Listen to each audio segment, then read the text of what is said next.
过昨天在震惊关不了，我也注意到了一个话题。我觉得虽然说用快报，然后后面彭比有稍微讲了一下，可是我发现蛮有兴趣的，因为 ICO 这3个字，我觉得这一周可能比较没有在追论文们的媒体朋友们，这一周开始在认识 ICO 这3个字到底是什么，有些人还不知道这个到底是什么，但是呢就知道哦，这是一个官方的所谓的英国的官方的机构认证了。这个伦敦政经学院并没有持有蔡英文的口试委员的资料等等，然后大家在讨论 ICO， 可是昨天彭批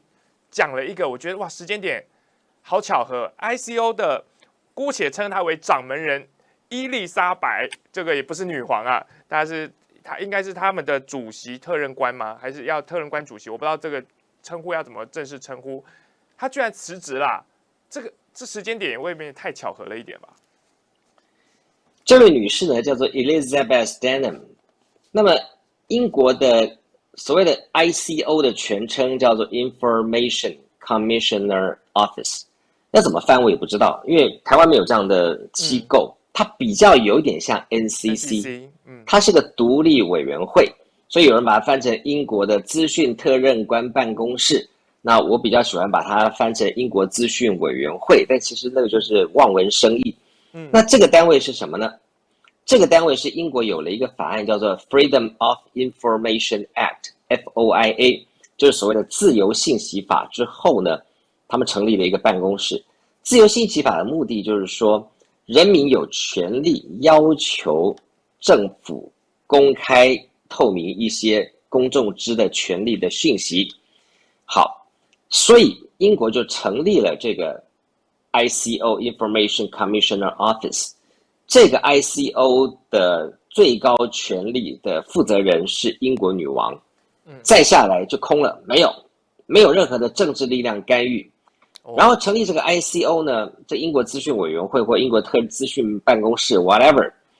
这个单位的钱是从英国的交通部、运输部、电信部、文化部跟媒体部门一起拿出预算来支持这个，但是他们除了给钱以外，他们不管事情，所以让这个所谓的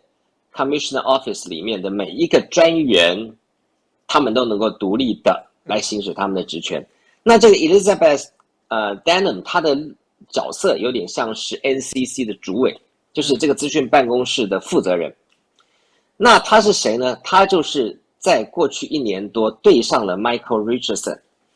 那他有很多名言嘛，他有一些经典名言，就是说，他一开始呢，有劝降这个 Michael Richardson 说，我们最近很忙哦，有这个 pandemic 所以你是不是要等呢？我看你的案子会拖很久哦。然后他有一个名言，就是跟 Michael Richardson 说，这个你的案子呢，我们初步看了一下，我们觉得这个案子有点侵犯人的隐私哦，你真的是一定要这些资料吗？那我们如果真的你要把这个案子放进来的话，我们可能过个一段时间要拖很长才会审理你的案子，而且审理之后的结果可能跟现在也差不多，你真的要等吗？要不要撤案？你知道很好玩哦，一般来讲，政府机关怎么会干这种事呢？会劝你说，你还是我先告诉你答案哦，你应该会被这个会 out， 所以你要不要先鼻子摸摸先走？然后他这个所属的办公室调查出来，就是那个告诉 Michael Richardson 说，你不要再追问了，追问下去会造成当事人痛苦跟伤害，所以他其实有很多格言。是，那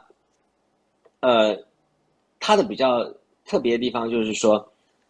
基本上这个 Information Commissioner 这个资讯办公室的这个负责人，他的任期依照法律是7到10年，过去也是如此。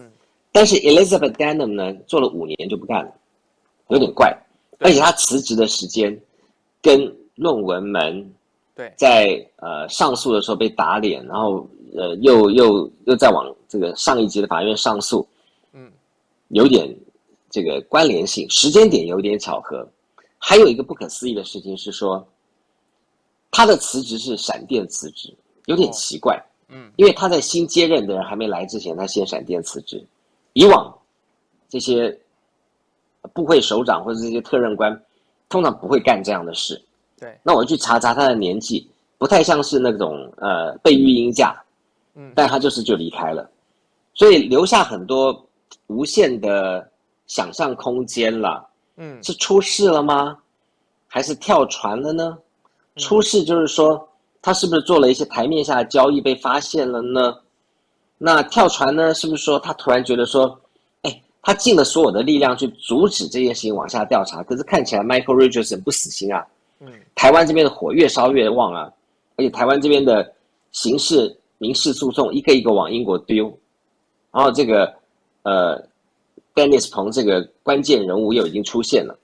所以我不知道他是不是有这类的问题啊，不然的话我看不出第二个原因他为什么草草离开。那么英国资讯委员会他前面说过的事情到后来都被打脸啊，因为他接受了伦敦政经学院的说辞，然后说英国伦敦政经学院有这个有那个有这个那个，好了，这些资讯都公开了，你们就不要再问了。后来来个大逆转，英国伦敦政经学院跳船了，我没有，你不要问我。那这时候资讯办公室要怎么转换？所以他很可能在下一审在行政法院他会败诉，所以他有很多的问题他要去面对，所以赶快36计走为上策，这也是一个解释啦。我坦白讲我不知道，因为这个事情发生的时间有点短，然后它的后续政治效应还在酝酿当中，但是可以有确信的把握是论文门这件事情已经进到了英国的各级法院，各级法院，所以我想，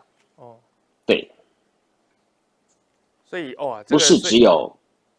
行政，不是只有什么行政法院，刚才也还有说还有刑事的官司，还有各级法院哇。所以彭碧虽然预告说后面还有很多要走着瞧，所以所谓的昨天我看他说丑闻可能山雨欲来，暴风雨要来了，就是代表说后面其实真的越来越多的证据，或是越来越多发展，大家可以拭目以待，对吧？对，而且我觉得那个节奏越来越快。就是说他一开始这件案子可能2个月或3个月才会有一点进度，现在几乎是每个星期都要会有进度了。哇！所以大家要仔细锁定。刚才看到那个画面大家会觉得说，左边那个当然伊丽莎白大家就知道了，那右边这个就是我找到的 Michael Richardson 的画像，我不知道他本人长什么样，彭碧不知道有没有见过，但是画像里面是长的是这个样子啊，这2个人的对决。那另外呢，我今天还特别看一下，他闪驰去了哪？然后后来发现，路透社有在这个整个茫茫的资讯海里面找到了一篇，他原来他要跑去当一个在英国的好像是律师事务所里面吧，当一个什么资讯顾问等等。所以我就觉得，每个人当然人各有志啦，就是我想说，你原本是一个所谓的 ICO 的这种独立机构里面的主席，或是说像是这种 NCC 主委这样子的一个身份，然后跑去一个民间的律师事务所当顾问，这样也是蛮奇特的事情。不过刚刚彭碧有讲说已经到英国出庭了，接下来我们回到台湾的来讲呢，这1个礼拜大家最发烧，虽然说大家可能部分都已经有了解的状况，就会觉得说哇，首次看到。包括了伦敦政经学院承认他们没有持有口伪的资料，然后包括了 ICO 也这样子认证了。但是呢，我看到其实蔡英文的律师还是有所回应了，而且说要告人嘛，要告这个说再乱讲就告林环强。当然你也早就被告了啦。就是我看到彭碧在你的这个脸书上面有写了洋洋洒洒的7点，但写完之后，总统府或是他的律师。又静悄悄嘞，又没回应了，怎么回事啊？对啊，他说那4点其实都没有什么意义了啊。那我先谈，就现在1450最多的说法，就是今年6月 ，Michael Richardson 就败诉啦，他们就已经讲了，说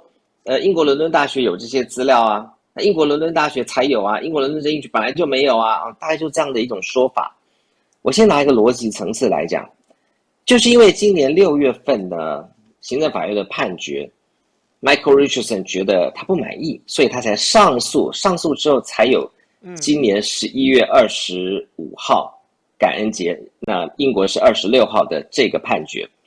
所以从法律的逻辑上来讲，没有人会把1审的理由拿来反驳掉2审的理由，因为2审之所以存在，就是因为1审有瑕疵，对，或者至少有人不满意。所以二审的判决当然是压过一审的判决嘛。理由很简单，今天如果黄伟起诉我，但是到了法院，法院判我胜诉，那就不会有人再拿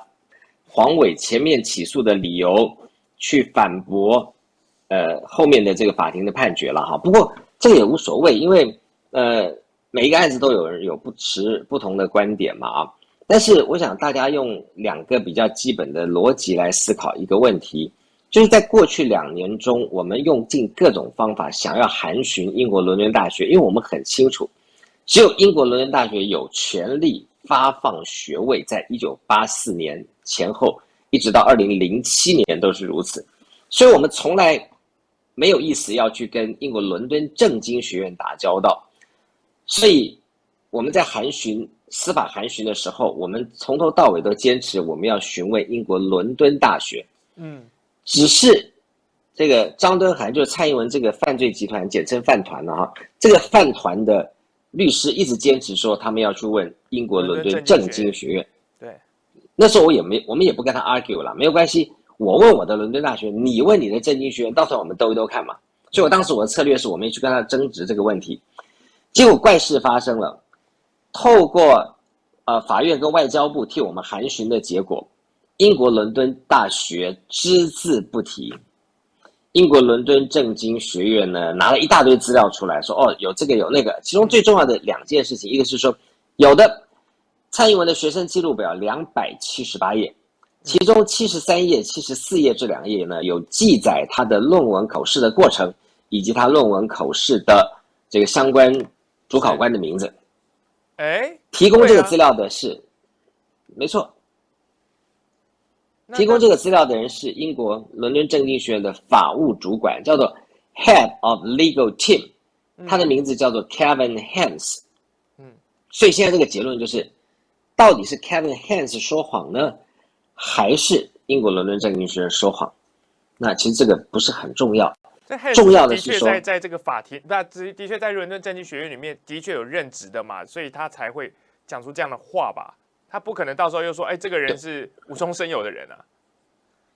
对，原本我们想说他是不是就是一个阿飘，不存在，因为蔡同学用了好几个不存在的人，这个我们其实都有证据，我们去英国慢慢谈了。那 Kevin Hans 确实是他们的 Head of Legal Team， 可是有个很奇怪的现象，这个 Kevin Hans 我看了他学经历一点都不显赫。再加上他本身不是律师，他却担任伦敦政经学院的法务主管。那他说有，结果最后英国伦敦政经学院在提供给 ICO 的证词上面说我们没有。所以难道伦敦政经学院回复英国的 ICO 办公室的时候是跳过伦敦政经学院的法务经理？那是什么意思呢？对啊，这明明就是一个法庭的法务利益相关的事情。那如果他不是跳过，那是不是可能前面那个号称278页而且回函给外交部的那个人，难道是国安局办的吗？以前我觉得不可能，现在我觉得没有不可能现在我觉得包括贺老师去拿到很多资料，上面出现很多很奇怪的事情，那搞不好都加工过的东西，包括他3张证书，很多都是非常奇怪的过程。所以这也就是 Michael Richardson 为什么还要再上诉。他上诉的目的就是告诉行政法院说魔力起搞我整效吗？你一审的时候告诉我说这个那个这个那个啊，然后2审的时候告诉我说没有这个没有那个，这是个非常奇怪的现象。那 OK， 这件事情证明了一件事情，我们在司法策略上面，我们这个正义代表的团队是成功的，因为我们从各个角度去打行政诉讼，在台湾。然后在英国也是行政诉讼、刑事诉讼，在台湾有行政诉讼之外，还有民事诉讼，还有民事损害赔偿，还有告法官，还有呢对这个总统发言人的刑事告诉，我们多管道齐下。因为每个法官呢去调阅的资料不一样，就你拼图拼一拼，你就会发现奇怪，怎么会有矛盾？所以贺老师行政诉讼打出了蔡英文的第2个论文题目，对，写在他的履历表上，就是这么来的。所以我觉得这件事情饶有意义啦。那很多的1450说，一审判那个 Michael Richardson 的败诉，就是因为伦敦大学说他们拥有这些资料，从他们认定的这些资料中显示，蔡英文确实是1984年拿到博士学位，云云呐。啊，这个我也不争执，因为你去翻他那个英文的翻译，确实有提到这样的一个概念，就是说英国伦敦大学呢证实他们有。好，问题来了，各位注意一下哦，英国伦敦大学证实这件事情有，那怎么没有给当事人看呢？就是说，你今天作为一个嫌犯也好，作为一个原告也好，作为一个被告也好，你们两个去打官司，法官如果要判一样东西，他不会跟你说，我看到了这个原告的证据，所以我认为被告是败诉。他一定会把看到的东西放在卷宗当中，作为物证。那你的判决书应该写说，根据物证001号上面明白记载什么什么什么什么什么，所以我认为这个证据有效。他绝对不会跟你讲说，根据我看到这个证据，我认为这样是对的，所以我判你输。所以他看到的东西没有拿出来放在法律的这个卷宗当中成为物证，这是不可思议的事情。那所以现在1450很开心，因为讲这些没的，是因为我觉得其实英国的行政法院跟台湾的行政法院跟台湾的法庭一样，一开始的时候觉得想要糊弄一下我们这一些好事者，如果这样混过去也就算了，可是没想到我们没有放弃，我们一波一波的往下追，所以我觉得有人跳船是合情合理的。所以刚才彭比有讲到，其实我也在这1个多礼拜来听到的论述多半是这样，就是说，好啦，伦敦政经学院说他没有，他们可能很多不了解说啊，什么法务主管讲什么那个细节他们不管，他们就说那伦敦大学有啊，就是说伦敦大学不是就是说已经承认他学位，那搞不好就是伦敦大学持有口尾的这些相关的资料。所以刚才彭比的意思是说，伦敦大学的确有做过，或是说法院的确有做过这样的相关的论述，但是从头到尾你们是告的嘛，告的人完全没有看到这样证据啊。对，就是说，这整案这个白话文讲，就是 Michael Richardson 要去跟伦敦大学要一些东西，包括了口尾资料、博士真的假的、证书真的假的，结果伦敦大学不给，所以 Michael Richardson 呢才跑去英国的资讯办公室说，他们违反了讯息自由法。结果英国伦敦的这个资讯办公室呢，竟然也认同了伦敦大学的说法，说，这东西是学生的隐私，造成学生的痛苦跟伤害，所以我没必要提供。后来又问了 Michael Richardson 说，是你是哪里人，你凭什么来问？后来又说，那些东西很多都已经公布过了，所以没必要提供。好，那在这个周折的过程当中呢，有一个很重要的问题是说，伦敦大学如果有这个资料的话，那法官大可以说，那你既然有，那这些东西呢，我们就放在物证里面给你看。对，结果不是，是完全没有拿出来，所以这个案子才会一直往下走。那可能这个英国的行政法院发现说 ，Michael Richardson 不是随便问问的，也不是糊弄一下他就会打退堂鼓的，所以这个案子一直往前走。除了他往前走之后，我们还有其他的案子平行在走。所以我觉得 Elizabeth Denham 这个英国资讯特任办公室的主委吧，这样称呼也许比较 equivalent， 比较这个接近，他可能受不了，他觉得我不想再玩这种无聊的游戏，所以他就走人了。我觉得这个可能性是有的，就是一个面临到了这个，如果说继续查下去，真的是破案，那相关人等的责任啊，或者是说对中间有没有人在掩护，那他不想要把这个和在这个游戏里面，或者是说他不想让他过去可能有些他的状况，不管是疏失也好，或是故意也好，他就先提前跳出来不玩了。对，而且那个 Elizabeth Denham 她的离职有点特别。你看，她原本是特任官办公室或者资讯委员会的头，这个位置很大这个位置几乎就是英国的大臣这种部长级的人。对，那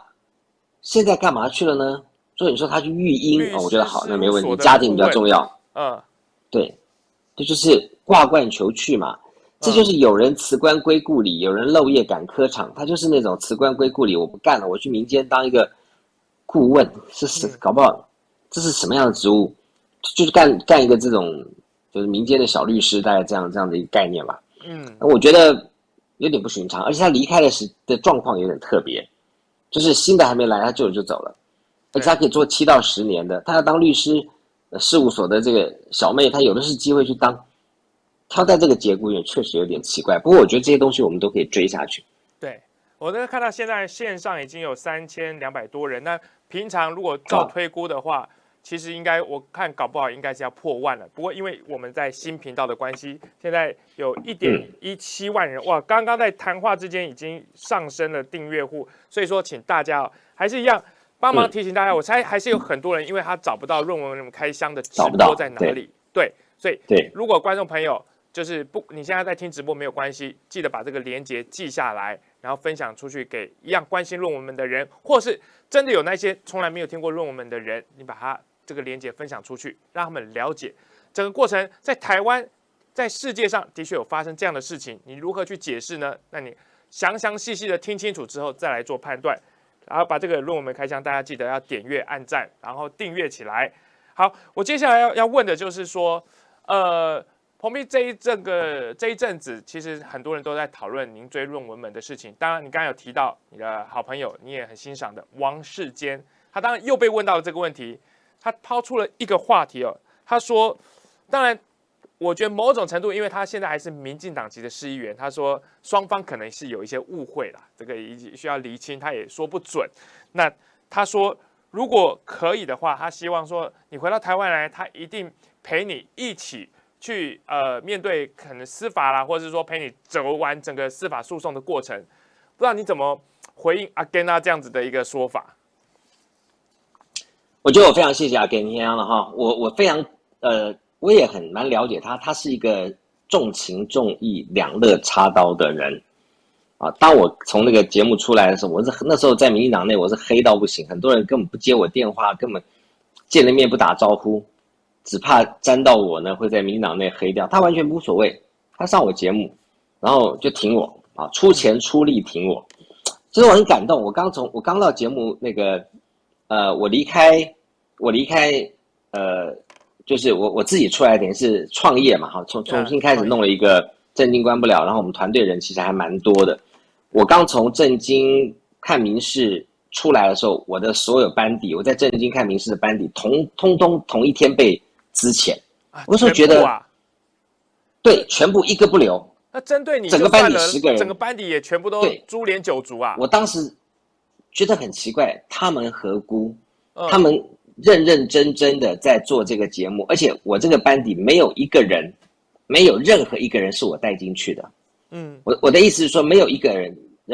有一些人是跟着我从一电视过来，但是一电视也不是我带进来的，反正就是没有一个是我所谓的我的班底。我通常都是，要不然他们就是公开招考进来，要不然就是公司派给我的人，所以他一样这样株连九族，一个都不剩。好，那我们这些人就是一起出来创业，结果那要刚起来创业，确实就是身上什么都没有嘛，刚被扫地出门。就阿根做了一件什么事呢？他包了一个大红包给我，我当然不拿啊，我觉得有点见外，他就让他请我吃饭，然后就他就给了我小孩说这是我这个给你们的小孩的这个奖学金呐，哈，是诸如此类。那我就推不掉，有点盛情。后来我就想说，好吧，下次他选举的时候，我就在斗内回去给他，这样就好了。所以他其实是一个很重情重义的人。那我也相信他讲的话，他一定会做到，对不对？跳海都跳了，对不对？对。所以我相信，我今天如果真的回台湾，他会去机场接我，他会去帮我看我有没有被刑求啊之类的哈。那我也确定，那所以我很谢谢啊，跟你讲，我觉得我随时要回去啊，我就回去啊。其实我现在要想的就是说，我如果回去台湾短暂时间之内，我会在我的论文门这件事情上面做不了事情，那我就要考虑孰轻孰重。对，因为现在是关键时刻啊。对啊，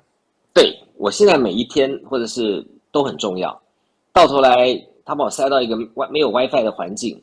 我连线不了，我也出庭不了，我跟英国没有办法联系，搞个我21天或者14天，我觉得这个其实对我来讲也是那个。然后你看如果我回去，他可能就把我收押嘛。对，我收押也没在怕，问题是我节目不能做，我事情不能做啊，所以我没必要跟他玩这种抱虎平和的游戏。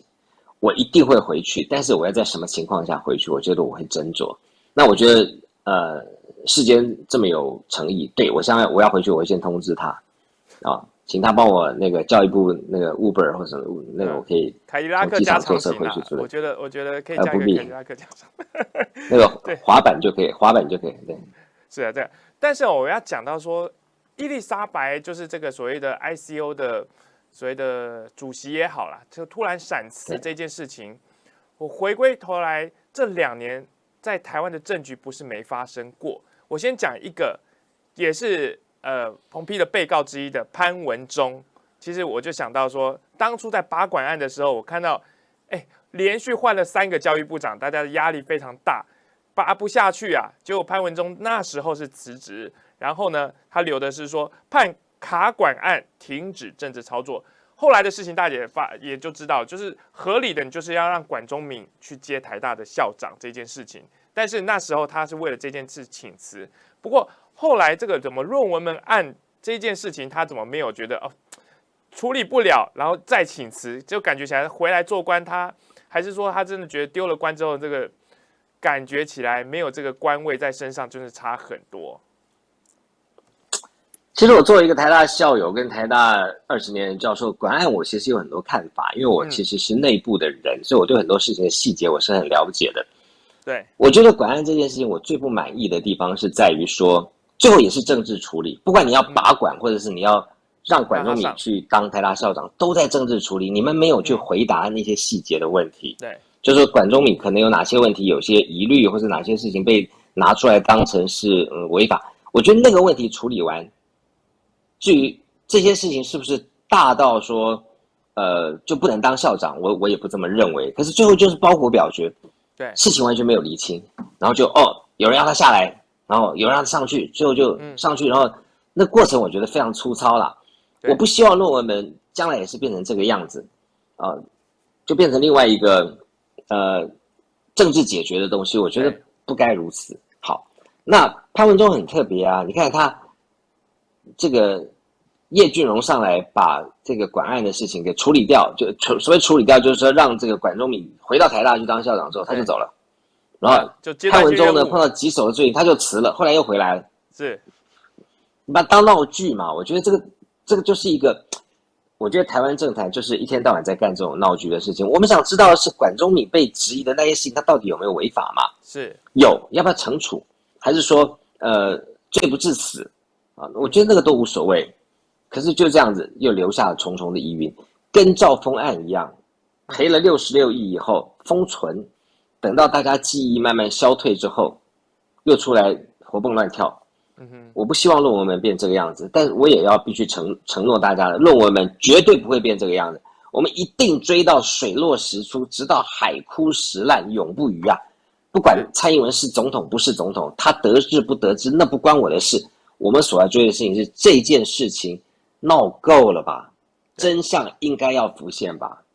对，我刚才讲到了潘文忠只是因为现在他也牵涉在论文门案其中的之一。但是我觉得更贴切，可以来比喻说，有人被辞官，压力大被辞官的是，刚才讲到 ICO 可能差可比拟像是台湾的 NCC，那台湾 NCC 的确曾经有一位女主委，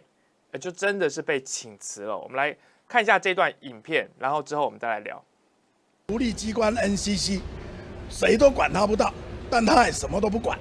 17号，行政院长苏贞昌直接点名开枪，10天后 NCC 就对电视台开闸，祭出100万罚款。我希望台湾不要因为政治立场的不同就对某一些特定媒体进行这样子的一个可以算是怀有政治目的的处罚。它是一个独立的单位，但是你们现在民进党都用你那只魔手，你那只黑手去控制他们，去要求变成你的打手。相较于外部的政治总动员 ，NCC 才是最大的大巫，只准清德英文巨龙红光，你不准国语凤凰展翅，这就是你的标准吗？民众的遥控器绝对不是你 NCC 的身上的那把刀。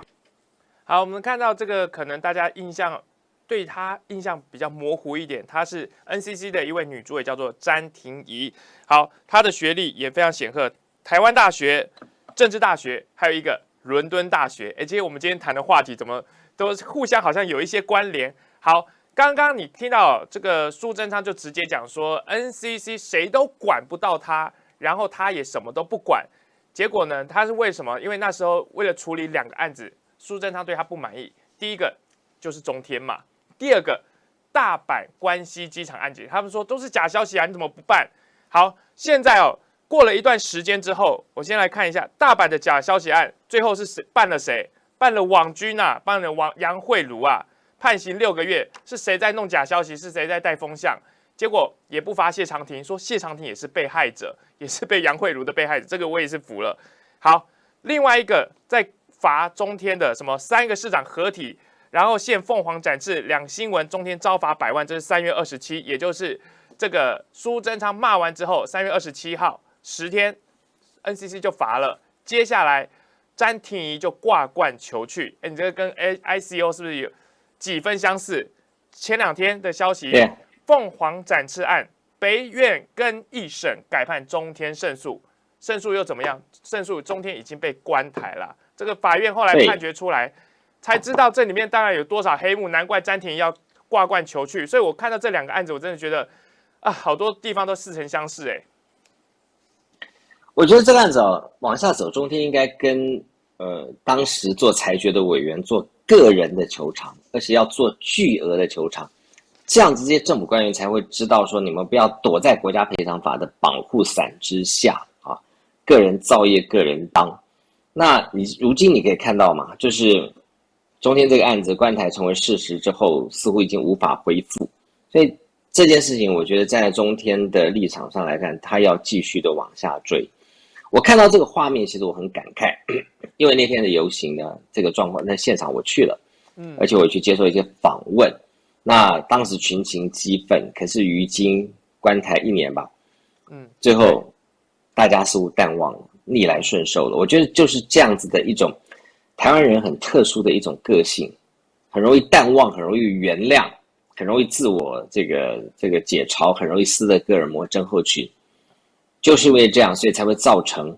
政府的黑手这些恶官会永无止境的这个循环下去。我觉得这是一个值得大家思考的问题。好，那当时这个 NCC 的状况其实跟这个现在的 Elizabeth Denham 有一点点像，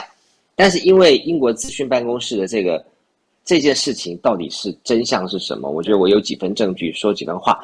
我不能推论，但我只能说它确实是有很多起人疑窦的地方，因为揽上了这个 Michael Richardson 的这个案子之后，让的英国的这个资讯委员会办公室突然成为一个冷衙门，变成一个非常非常炙手可热发烧排行榜的这个关键搜寻。我看一天到晚就是这个背论文门，你知道他这件事情弄到英国伦敦大学的几个这个窗口，包括他们公关室的人都已经有点抓狂了，而且还写了一封信给那个，就他回应那个网友去问问题的时候，他还说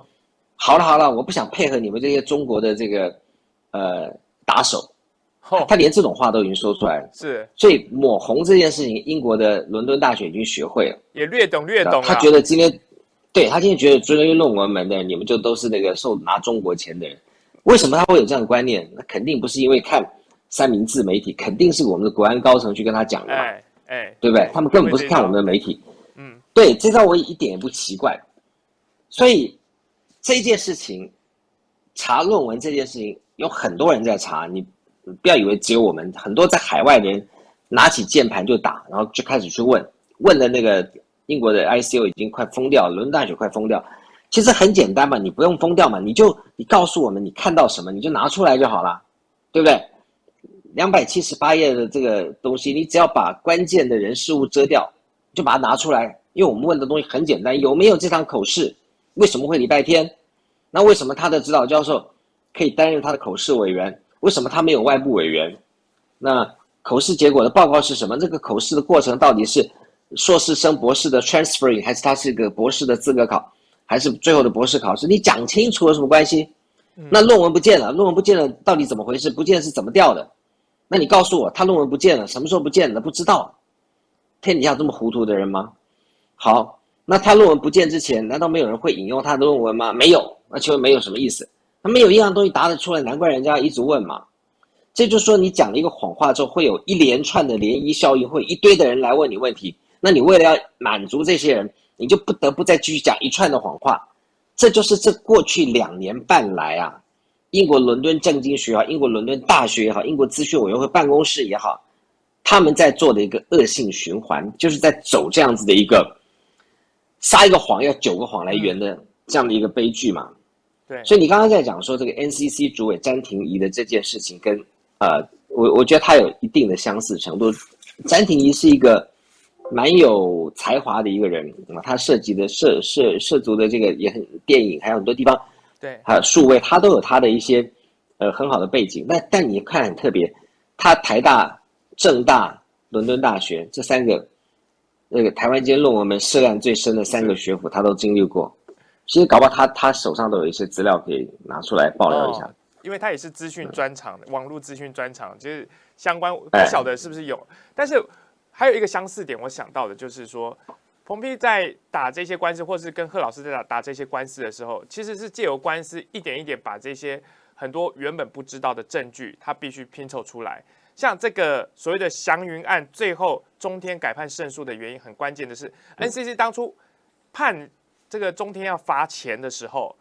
他就是说你罚钱，但他并没有公布内部的资讯给你知道，是后来上诉之后才知道，原来当时是16个委员，12个认为说你就是认为他有超出不符合比例，你就给他告诫，叫他给他警告就好了，不用罚钱。4个说坚持要罚，结果最后出来是4个大于12，这也是到了法院才会知道的事情。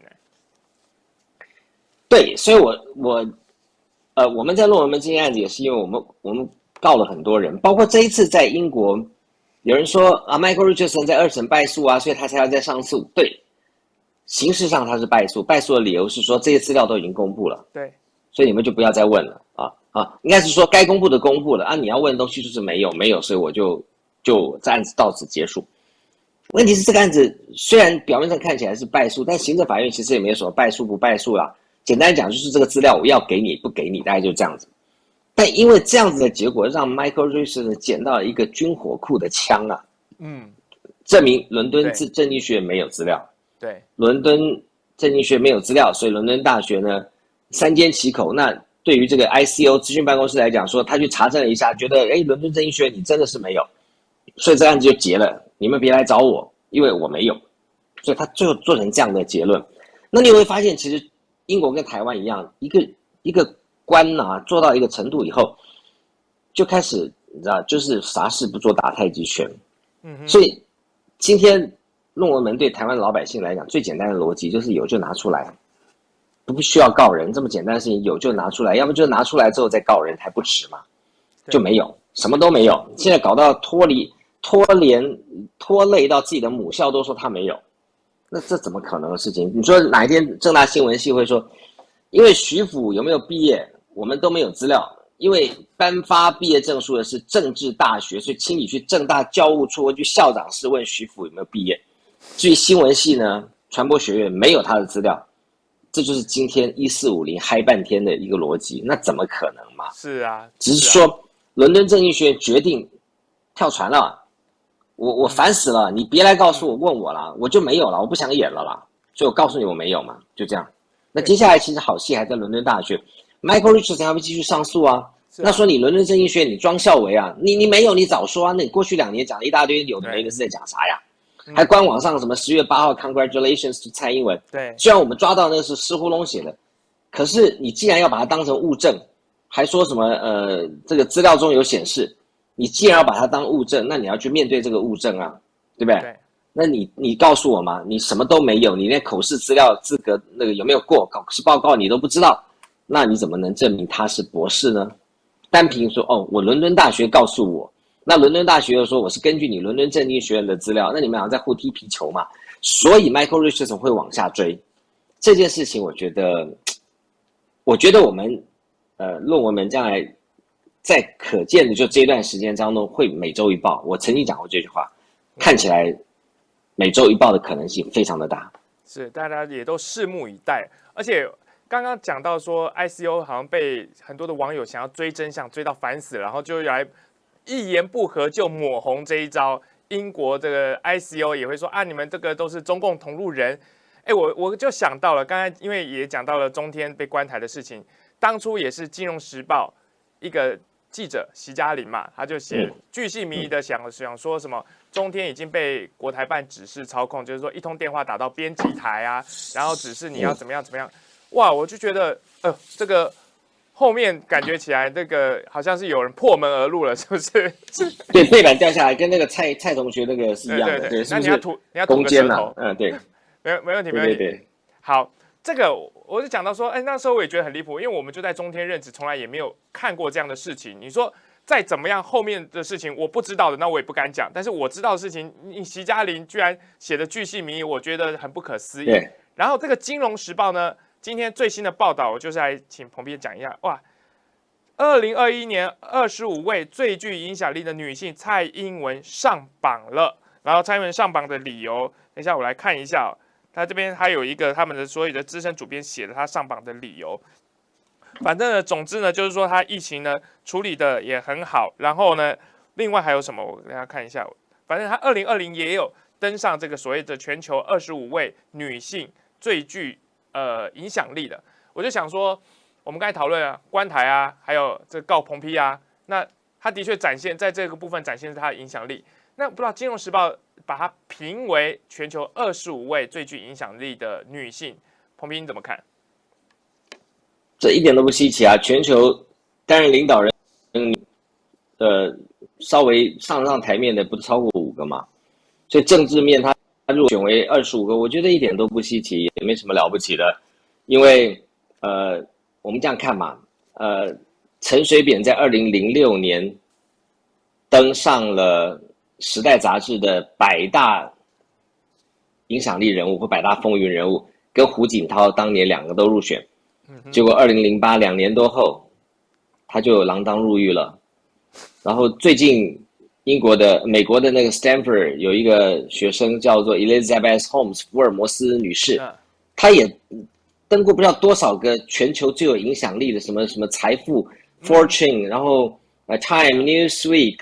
对，最后现在正在准备坐牢，对，就是才也不过前后几年而已。写的那一本书里面讲的这个，对，科技系，就他用这个欺骗，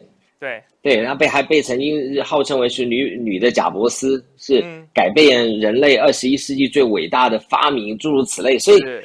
媒体有的时候也是那个玩了。然后你再看，其实我觉得《金融时报》可能是给的钱不够多，他其实对蔡英文不是很友善。你看他把他挑这张照片。对不对？故意拍个仰角，然后把它拍得很难看，所以我就是觉得这个是怎样啊？然后旁边左右写2个字，你看右边那个字有点像，不晓得看起来像猪的右边还是什么东西，什么字啊？反正我觉得，当然如果今天我们的元首是按照正常情况被人家选为有影响力的人，我觉得我与有荣焉。但他不是，他真的不是而且最有影响力的女性25名，全球要挑25个。全球有几个女性总统，所以那也不是令人觉得不是很意外啦，我觉得也就还好吧。是啊，这个而且刚刚彭斌用了阿扁的例子，这个不知道有没有魔咒啦？就是说，你说2005年被选全球影响力的代表，然后2008年锒铛入狱，所以算起来，对，你觉得蔡总统在2021年入选，2024年会有同样的命运吗？对。数学不错，2025比2028等于2021比2024，所以2024年看起来，确实是有这个魔咒的可能性。不过我要说啦，你2024年下台以后，你剥掉你的这个刑事豁免权，你去接受调查，你去接受证人询问，或者去接受当事人的询问，你怎么躲得过嘛？对不对？所以为什么今天姚念慈不敢开庭，直接就把后核办转身就走了？然后接下来就通气，跟刘成武一搭一唱，因为我们的律师准备调阅证人呢，第一号证人就你蔡英文呢，你敢告人，你为什么不出庭解释呢？对不对？那个时候他有什么可以豁免的？没有啦，因为你不是被告你是告人的人，你理当应该出来作证，你被你告的人是多么可恶，结果他们不敢面对嘛，所以这样看起来，你说。2024当他脱下这一些保护伞保护的外壳的时候，他要如何去面对他的案情？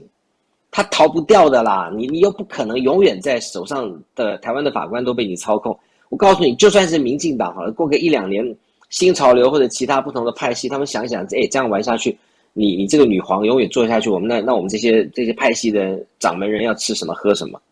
内部也会反啊。所以我觉得蔡同学的状况已经接近树倒猢狲散，不信大家等着瞧。对，好，而且彭批已经预告了，接下来每周一报的可能性极大，而且你看，光这一周彭批就已经发高烧发了1个礼拜了，这个相信这个接下来每一周都越来越烧，论文们可能会洗版整个 YT 的发烧榜。那同时呢，还是一样，最后的时间提醒大家，论文们开箱，你在网络上